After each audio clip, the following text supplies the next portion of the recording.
This podcast is brought to you by Most Valuable Podcasts, leading the league in podcasting entertainment. What's up, everybody? Ricky Widmer here, along with the one, the only, Brandon Swanson. Hey. And we are back for another edition of the Primetime Podcast right here on Most Valuable Podcast. And for the first time in forever,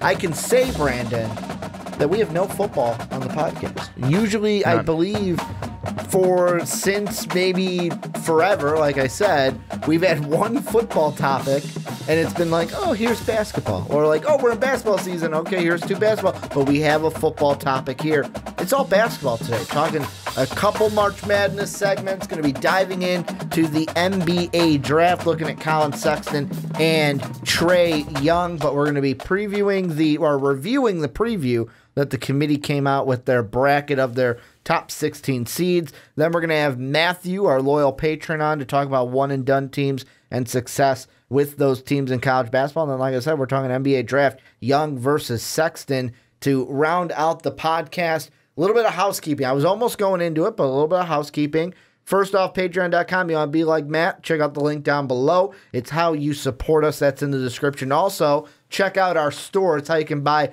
our MVP t-shirt. That link is also down below in the description. If you're listening to this on Apple Podcast, or you have Apple Podcast, or iTunes is what I call it, make sure to go and give the Primetime Podcast a 5-star rating. And then last but not least, go check out mostvaluablepodcast.com. Has everything that you'll need, everything that we post. So all you got to do is bookmark it, check that out each and every day, and you will get all the MVP content that you like and that you need. But Brandon, now we can get into it. I'm so excited. I wanted to get into it early. The bracket is out. Well, the preview of the bracket is out, and how it breaks down. And for my YouTube watchers, I'm going to try to put the bracket up right now. The 1 seeds for the committee as of February 11th, we got Villanova, the top number 1 seed. They're in the East. Virginia is in the South. Purdue is in the West. Xavier is in the Midwest. And you guys can kind of see where the rest of those teams are.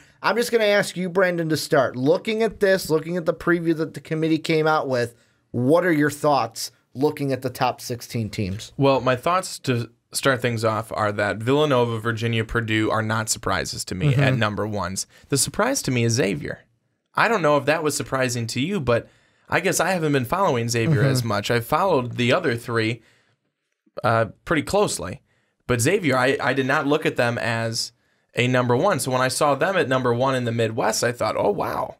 The Xavier team, I guess, is pretty good this year. Well, I mean, Xavier... And remember, where Xavier was last year in the tournament, they were like 11. True. And I mean, flying to... If you're not watching all of college basketball, like if you're not in the thickets of it, like you said, could fly under the radar this year. But 23-3 overall, 11-2 in conference. They're technically the number 1 seed in the Big East right now, and they've got wins over...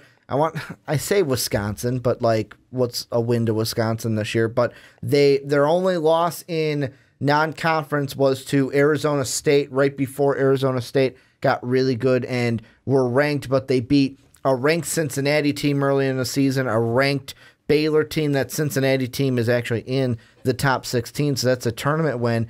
And their only losses in conference have been at Providence and at Villanova. Now they're going to replay Providence and Villanova later in the year at home, but those have been their only 2 losses. Yeah, they've had overtime wins against Georgia and Butler, but they both won those 2 games.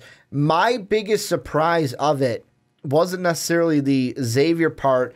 It was, to me, Villanova, I find it funny that Villanova, Virginia, and Purdue all have one big loss that has happened to them in their last game coming in. We were at Buffalo Wild Wings watching the Virginia one. We didn't stay for overtime, but we watched the end of regulation for that one. They lose to VT. Purdue loses on a final shot from Miles Bridges. They lose to Michigan State. Nova, the one I'm talking about, is they lose probably the worst loss of all. They lose to St. John's, and to me, that was the big surprising factor, because I look at it and I go, of course, we talk about this with basketball all the time, where it's like, you know what? you don't want it to be where, one loss keeps you out. But if we're talking about just number one seeds with how closely these teams are, you've got Villanova, who overall, I'm just going to use overalls at this point, 23-2 overall. You have Purdue, who is 23-4. So it's like, I guess they have, because they played 2 more games, they have 2 more losses. And then you have Virginia, 23-2, the same record as Villanova. I don't know about you. If I was the committee, I would actually have Virginia as maybe my top seed, because if we're just going off of what happened in the last game, of course that's not what they do. They look at the whole thing, but I'm going to use that as an example. I would take a loss to Virginia Tech as a better loss than a loss to St. John's, who is 2-11 in the Big East right now. So you're just counting Purdue out? Well, I mean, Purdue to because me, if you're looking at those, if you're looking at the 3 teams of Purdue, of Virginia, and of Villanova, the team I'm taking is Purdue, because their loss to Michigan State was I don't want to say it was it wasn't surprising, but those 2 teams, both very, very good teams. Virginia Tech, not ranked, and St. John's, not ranked. So when you look at that, if you're going to base it off of a ranking and off of a very tough opponent, Villanova should have beat St. John's. Duke should have beat St. John's. Yeah. Let's be honest about it. Virginia, it was a night where they didn't really have any offense. Their defense, which it's always is, very good, but Virginia Tech did a great job of playing defense that night and just had a little bit more offense. Both teams didn't need a lot, but that's where I would look at those 3, and I'd say Purdue. Purdue is the team that I'd be taking out of those 3. Here's the reason, based off their last loss. Here's the reason why I kind of pushed Purdue to the side, because first off, you have 4 losses. Now, the thing you can argue is, yes, you have 4 losses, but 3 of those losses, 1 to Tennessee, this was before they were ranked. Look at where Tennessee is now within this top 16. You have Ohio State that's in this top 16, Michigan State who's in this top 16. So you can look at it and go, whoa. We lost by a total of 5 combined points between Ohio State and Michigan State. Could have easily won both of those games. Those were 1-score games. And we lose by, how many did they lose by? Again, 3 points in overtime to Tennessee. Like, we're playing these tournament teams closely. If I'm just looking at Villanova, Purdue, so right now I'm lining those 2 up. Purdue has more losses, and the one head-to-head matchup that they have, when head-to-head I mean they both played Tennessee and Western Kentucky, Purdue lost to those 2 teams. Villanova beat those 2 teams. Then if I bring Virginia into it, it's like, okay, Villanova's 2 losses, Virginia's 2 losses. This is where it gets interesting, because you lose, if you're Villanova, you lost 101-93 to Butler, and then 79-75 to St. John's, whereas Virginia's 2 losses are a 7-point loss to Press Virginia, and then a 1-point loss in overtime to Virginia Tech. The West Virginia one was on the road. So I would look at it and go, those 2 losses, more impressive to me than Butler and St. John's. More so, St. John's, I think, should be a scar, and that's the reason why I was surprised at Villanova, the top seed. Not that they shouldn't be a 1 seed at all, just the top seed, but I guess Purdue and Virginia losing this past weekend didn't help them out. If one of those teams won, maybe they would have been the top seed coming into today's podcast. No, it definitely didn't help them out, but I would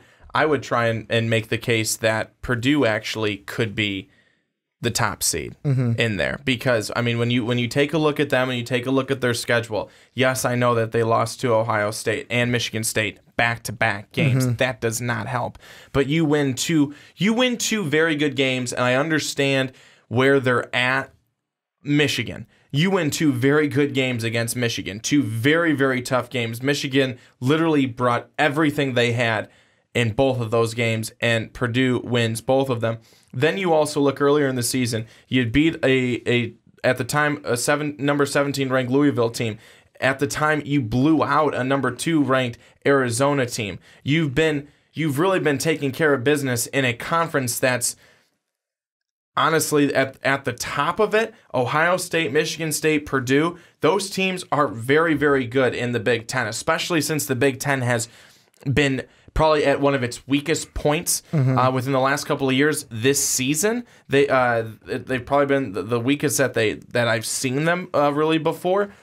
They lose to those top 2 teams. I get it, but Purdue is still better than that. They're still better than that. I like what I've seen from the Boilermakers. They're one of those teams where, as I've said before, they're one of those teams where you know that they're probably going to be always sniffing out at least an Elite Eight, and they can get there. They just haven't gotten over that hump yet. But that's why I think you can make the case that Purdue could be the number 1 overall, even though I know they've lost those last 2 games, but those 2 losses are still better than some of the losses that you're throwing out there for Villanova or for Virginia. Well, and that brings me to my second surprise. So first off, I'm like, you know what? I don't know if Villanova would be my top seed. I would probably go, if I'm ranking the top seeds in order, just of what the committee gave us, I would still go Virginia, Villanova, Purdue, and Xavier.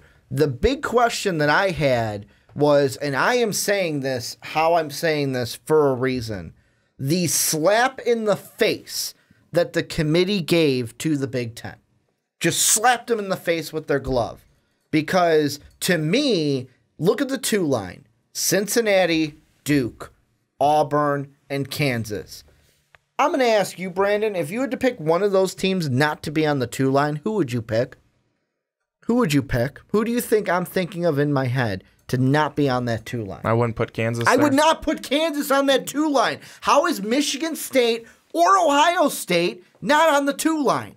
Neither of them are on, Michigan State is probably the most egregious being on the 3. Look, you know what?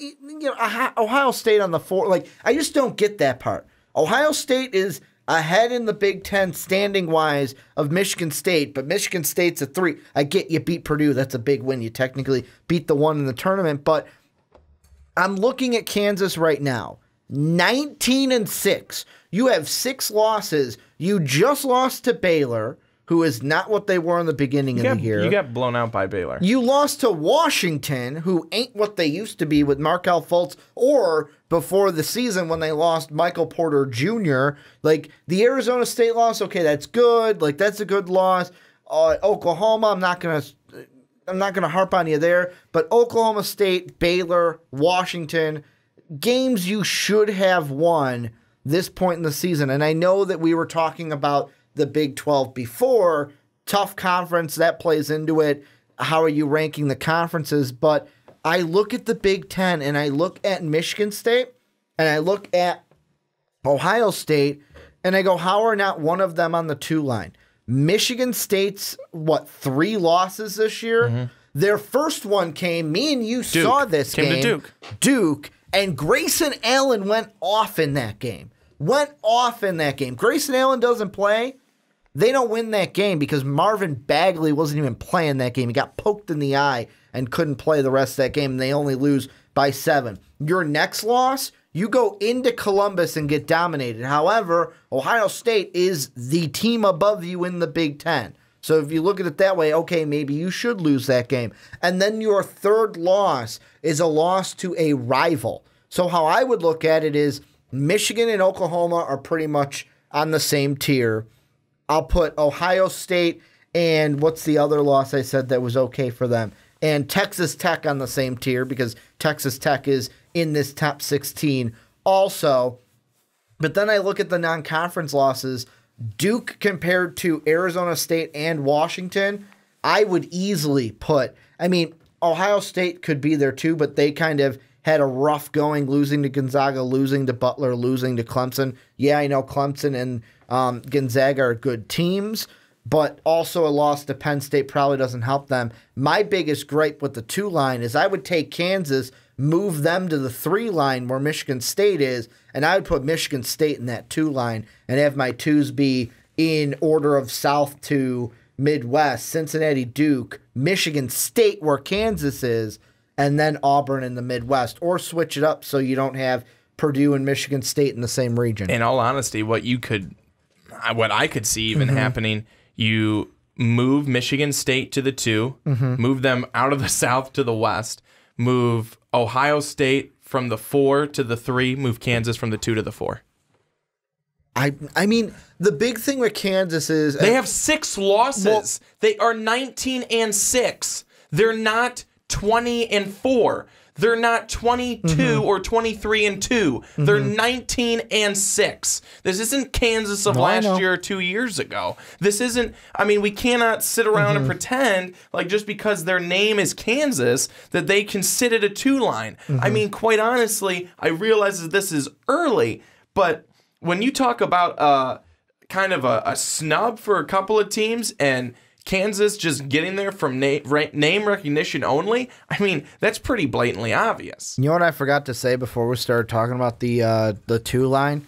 And I'm saying this late. Patrick earmuffs. He doesn't want to hear this. Doesn't want to hear us ragging on his Jayhawks. No, like but this. I would love to. I would hold on. I would love to hear what his comments are. If he would agree with us. I mean, obviously, I think he seems like a level-headed guy. At 19-6, you've got to be like, well, man, that's nice that they gave us the 2, but... And that's the one thing I want to throw out there is I'm seeing a little bit of inconsistency in this top 16 with the committee, because just look at the 2... I know there's 3 Big 12 teams. I think there's only 3 with Oklahoma, Kansas, and Texas Tech, but I only want to look at Oklahoma and Kansas.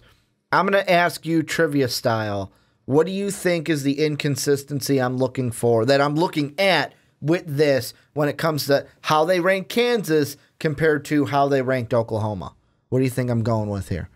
How has Oklahoma played of recent? The fact that Oklahoma, they also have they have 6 losses, and they're at the 4. Kansas has 6 losses. They're at a 2. Is that what you're trying to get at? Not exactly, but you're on the right path. Where Oklahoma right now, as we're recording this, is 16-8. Or they don't have 6 losses. Yeah, they have 8 because they've lost their last couple. Now I'm going to say they've had some good wins. Winning on the road at number 3 Wichita State, beating number 25 USC, beating number 10 TCU on the road, beating that same TCU team at 16, winning against number 8 Texas Tech. But what I'm seeing here is if you're going to punish a team for, let's say, what date am I using? So since right before my birthday, since January 16th till now, this is how many wins Oklahoma has. 2 for my audio listeners. They have 2 wins compared to 1, 2, 3, 4, 5, 6 losses. 2 and 6 in their last 8. I look at this and I go, how can you have a team and say, okay, Oklahoma, you're on the 4 line, probably because of this 2-8 skid or 2-6 skid right now. But Kansas, you're fine. Kansas, stay there. You're fine. You want me to get you some water, Kansas? Are you okay? Are you okay, Kansas? Are you okay? Okay, you're good, but let me go and reprimand Oklahoma for a second because they haven't been playing that good. Let me tell them why they're on the 4 line. That's what I'm getting from this, and I don't understand. That's an inconsistency to me. Why is Kansas on the 2 line and Oklahoma's on the 4 line? I'm not disagreeing that Oklahoma shouldn't be on the 4 line, but if Oklahoma's on the 4 line, Kansas should be not on the 2, maybe 3 at top. Because Kansas has 3 more wins and 2 less losses. I mean, I think that that would be the reason why they're separated, but I still don't think it's enough to put Kansas at the 2, especially when Michigan State's at the 3 and they've got a better record. They've played better this season.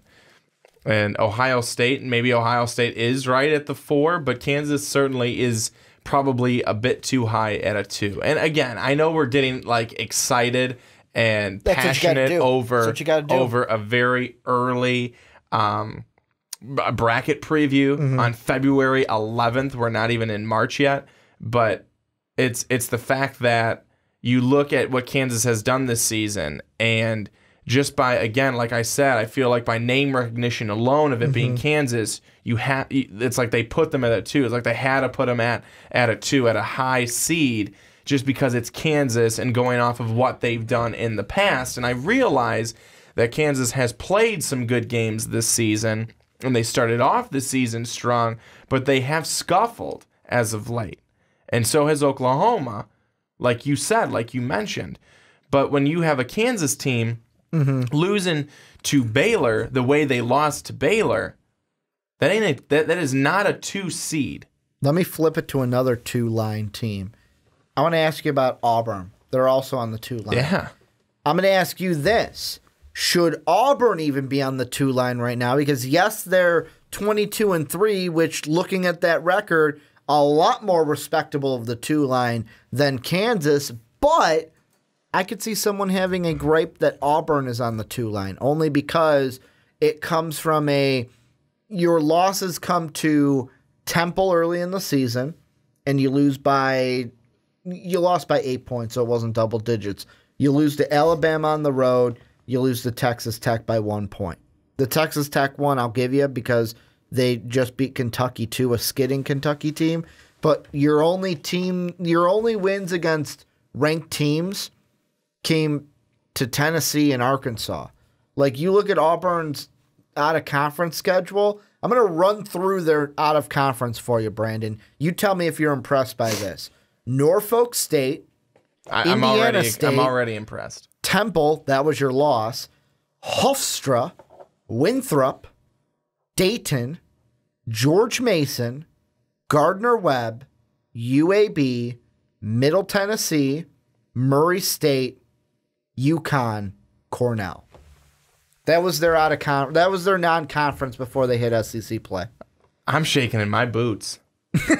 I mean, whoa. And they lost one of those games too. Yeah, those were weak. Those were not good. But I think that you have to give respect to for being 22-3 and for being 10-2 in their conference. I mean, you have to, especially when you look at teams and you've got Tennessee, who has been surprisingly good this year.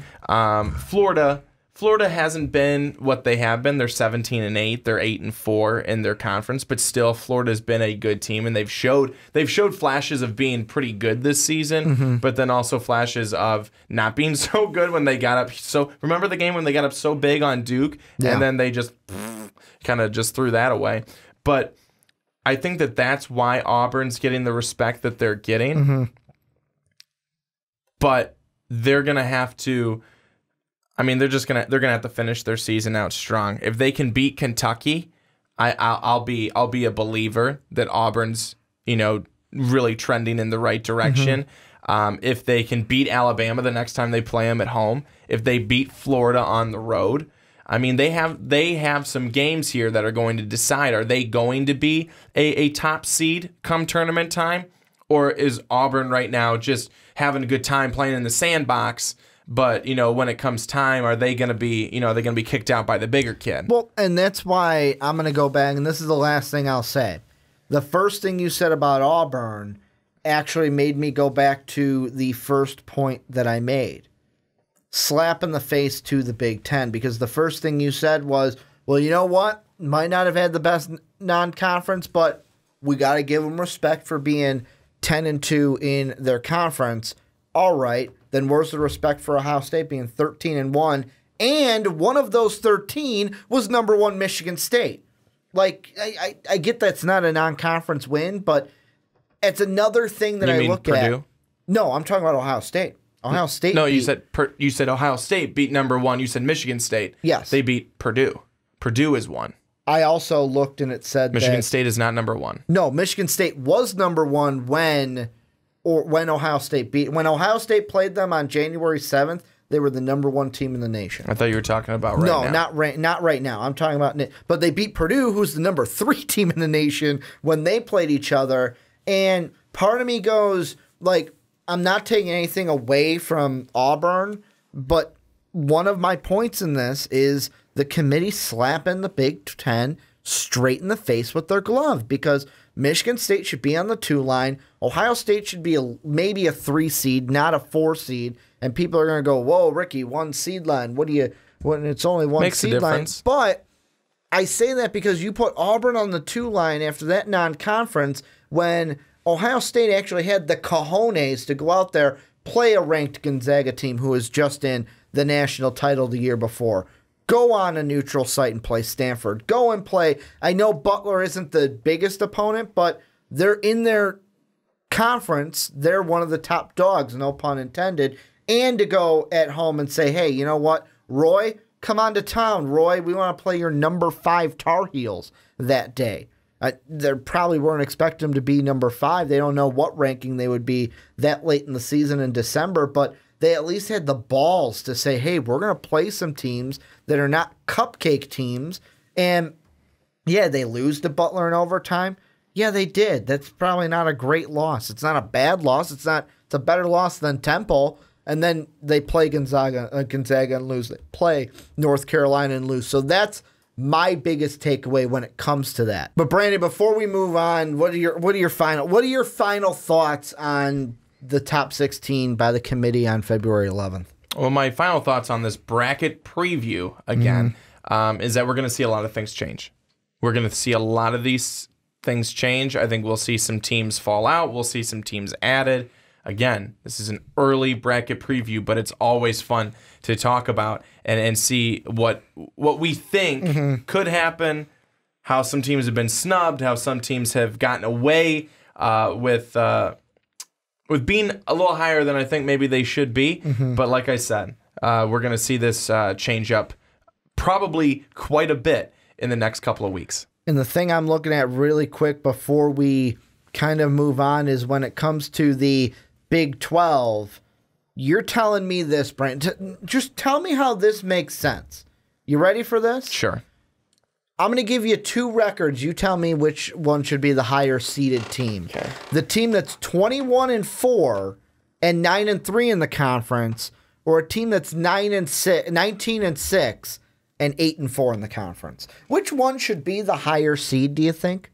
I'm going to go with say that they were 19-6, 19-6, and then 8-1 in the conference. 8-4 in the conference. And the other one's 9-3 in the conference and 21-4 overall. 21-4. That's Texas Tech, and they are below Kansas. How I don't understand. I do understand their favoritism towards Kansas, but I just don't understand it and the slap of the face to the Big Ten. But I want to know what you guys think. Let us know what you guys think of the bracket preview down below in the comment section. Kansas fans, I want to hear from you. Patrick, for sure, because he's our resident patron for Jayhawk, Rock Chalk Jayhawk Nation. But Kansas fans, I want to know what you guys think. Do you guys really believe that you guys right now at this point deserve the 2 seed? Or are you guys like, well, thanks for the gift, but I don't believe we deserve it? I want to know what you guys think down below in the comment section.